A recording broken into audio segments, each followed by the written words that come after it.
Hello and welcome to the Should You Buy for the Mad Cat Mark II. This is one of the new mechs coming with the 3060 tech. We're going to talk about its base stats, some possible configurations for it, hitboxes based on the concept art, and hardpoint locations. So let's get into it. First off, we're going to look at its prices. We'll head on down here. The standard pack for the Mad Cat is $20. It's got 3 Mad Cats with 3 mech bays, 3 cockpit items, a title, and a badge. Interestingly, compared to other standard packages, it's missing 30 days of premium time. It's something they've just removed from these. The standard package used to have 30, now it has 0, and the collector's package used to have 60, and now it just has 30. So that's some value lost from each of these packages, which is slightly annoying. The collector's pack is $40 and comes with the additional MC2-1 with 30% C-Bill bonus. And following that, we have the hero and the reinforcements in their standard $15 for the hero and $15 for 2 reinforcements. We're going to go over whether or not these hero and reinforcements are pay to win or pay to optimize, whether or not they are better compared to the standard package, and if there's any issues with that.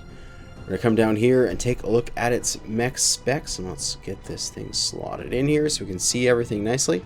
Excellent. So we have the first one here. That is the bonus one you get with the collector's pack. The first 3 are the ones you get with the standard pack. The next 2 are the reinforcements, and the last is the hero.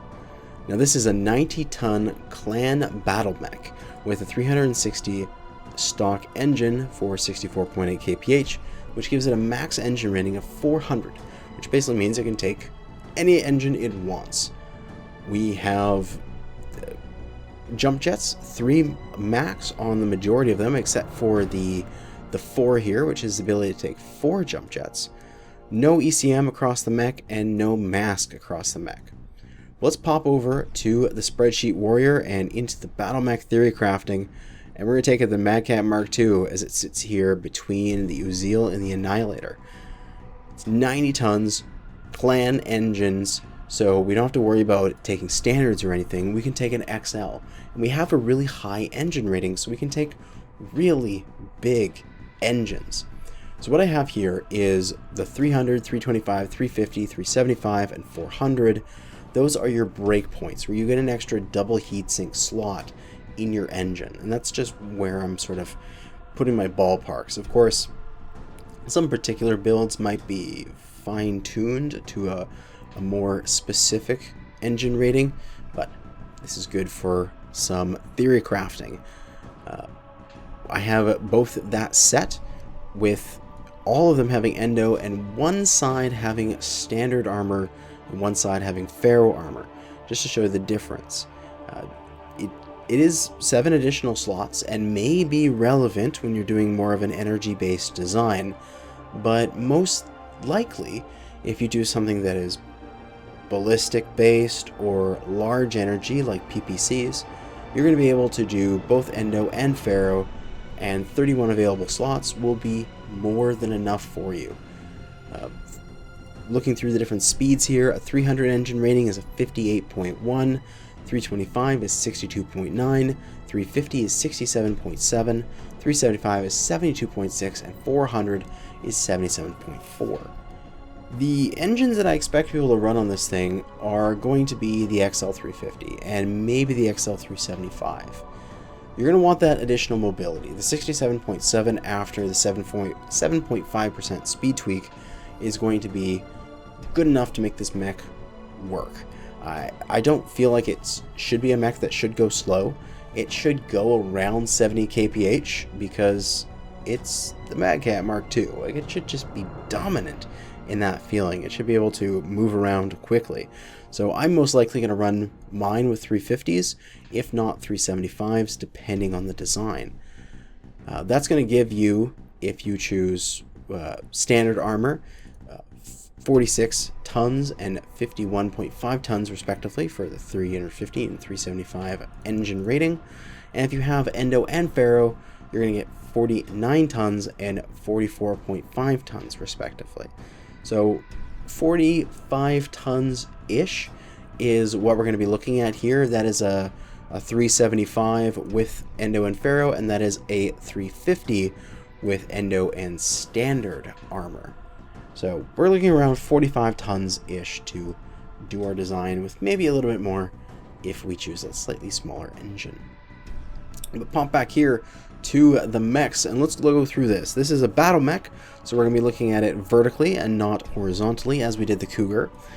So we're going to look at it down the individual variants here.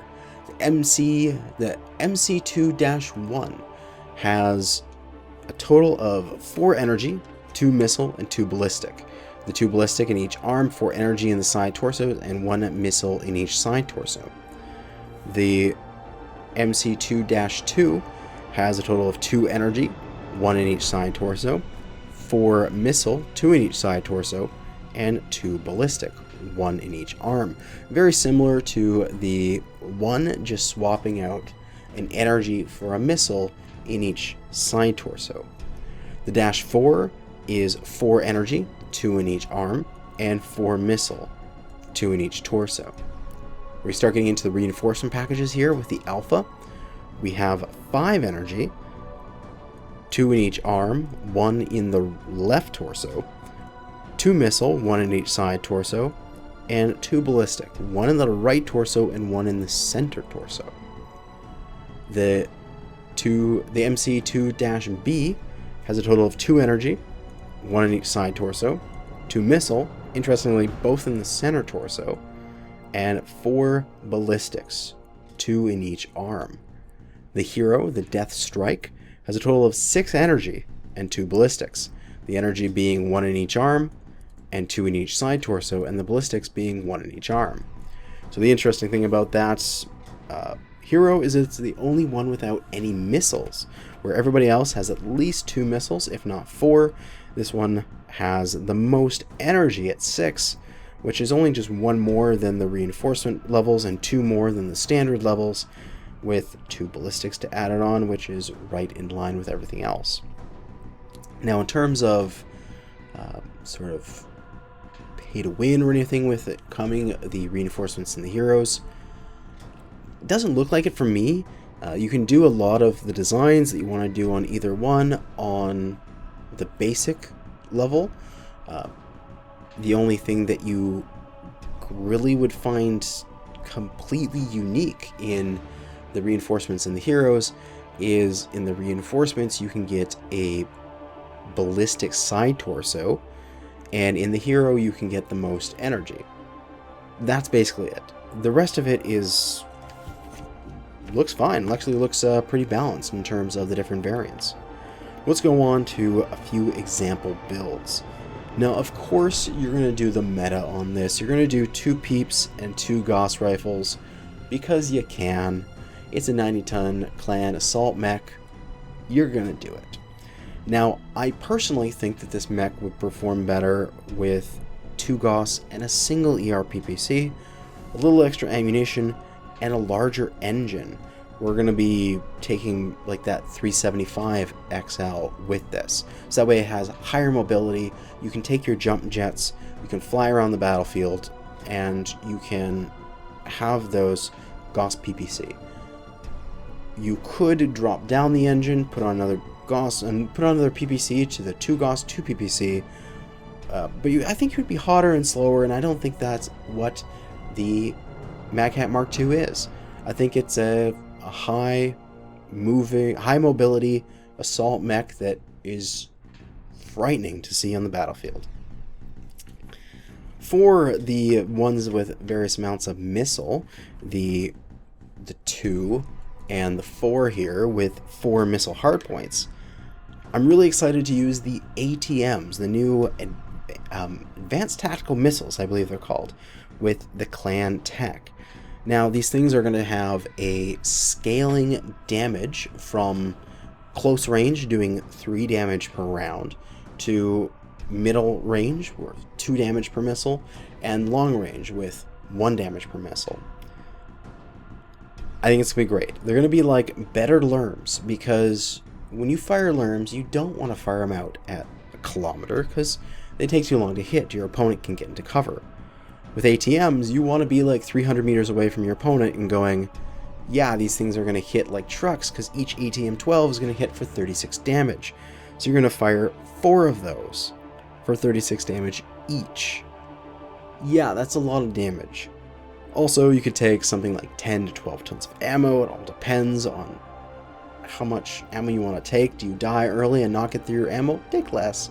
Take more double heat sinks so you actually are constantly firing until your demise. If you're more of a conservative pilot, you stay at a fight and you're typically the last one to go down. Take some more ammo so you can contribute to the fight all the way through and your ATMs don't turn into paperweights.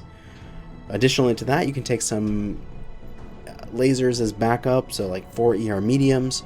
Not sure about heavy lasers in terms of this design exactly for the ATMs, because I think they might be too hot.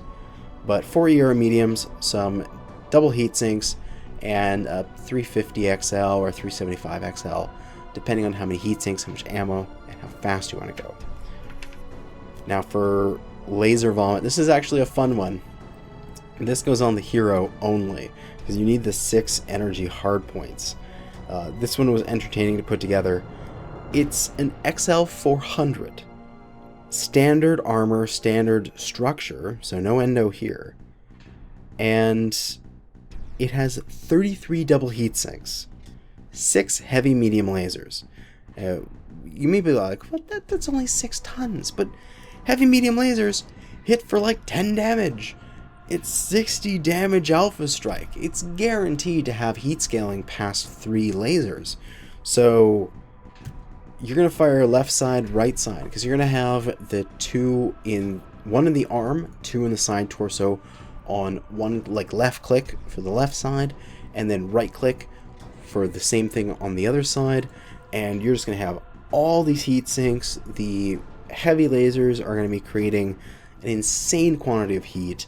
But you're going to have 33 DHS, we're going to have XL 400s, we're going to be super fast, and we're going to have a target computer Mark 1 so that they do a little bit extra range and damage. And it's going to be fun. Otherwise, if you want to mock up a design for a Madcap Mark II, you can pretty much take any design you could do on a Marauder 2C and put it onto this mech. Just a little bit of changes in terms of max engine, amount of heat sinks or ammo, but all of the designs that you can do on a MAD 2C you can do here. So double UAC 10s, some lasers, triple UAC 5s and some lasers, anything you do there. The 4 Artemis 6s and like dual 20s, LB 20s you could do on the 2. So you can get a massive brawler out of some of these. It's going to be good. Let's pop up and take a look at the mech's design here. We'll pop back to it. First thing I have to say, this mech has high mounts. Everything on this mech is high. We've got our arms. Look how, like, they're not like normal arms where they hang down and then hinge. It's like someone's sticking their arms straight out to the side and then forward. They are right in line with that cockpit. So if you can see it, pretty much all of your weapons are going to be able to hit it. The only thing that is going to be a little bit lower is these energy hardpoints that are around at the bottom of the nose here, but that's hardly anything in terms of actual distance. So for this mech, if you can see it, you can shoot it. Now for these missile pods, just like the current Mad Cat, the Timberwolf, I suspect they will go away when you take the missiles off. So taking those off will round that off and will make the side torsos way harder to hit. It's going to be great. Without those things, it's going to have a really short profile. If it does have those, if you do take LRMs or ATMs or however it works out, keep in mind that you're going to have the Stormcrow syndrome where the top of your mech may be exposed and you may think you're in cover because you see yourself as behind cover, but your mech's too tall. So if you have missiles, walk a little bit further back when you get into cover. Otherwise, you could be shot. This thing will have jump jets, and they are 2 tons each. And just the fact that it's going to be a 90-tonner, you know, they might be hover jets. Not sure, but it's going to be able to maneuver. So you can use those to turn, you can use those to get out of the canyons and canyon network a lot easier. It's going to have amazing mobility, and it's going to be able to move around quite well. And these shield arms, look at them. Like, if you don't take anything in an arm and you dead side on this thing, look how thick these are. If this thing was rotated such that it was facing directly to the left instead of just 3/4 here, we wouldn't be able to see its side torso through that arm. They are going to be amazing at soaking damage. And I think this thing is actually going to be a really scary brawler because of those shield arms and the fact that you're going to be able to get rid of these missile hitboxes here by taking off the missiles. And the very last thing, I've kind of mentioned this already, it has a very high engine cap. So you can just take a massive XL engine and move so quickly while also having a really decent firepower loadout because it's a clan engine. It's got those XLs. Oh, so great. Like, really, this mech is going to be amazing. It's going to outshine the Supernova at its weight class, I'd say, for absolutely everything. It's going to have better hardpoint locations. It's going to have better mobility. It's going to have jump jets. All these things that made the Supernova kind of meh. This thing doesn't have it. Though it has all of the good stuff. So I can't sing its praises enough. I think this is an amazing purchase and will be a very powerful assault for a long time to come. But that is going to be it for this video. Thanks for watching, and good hunting.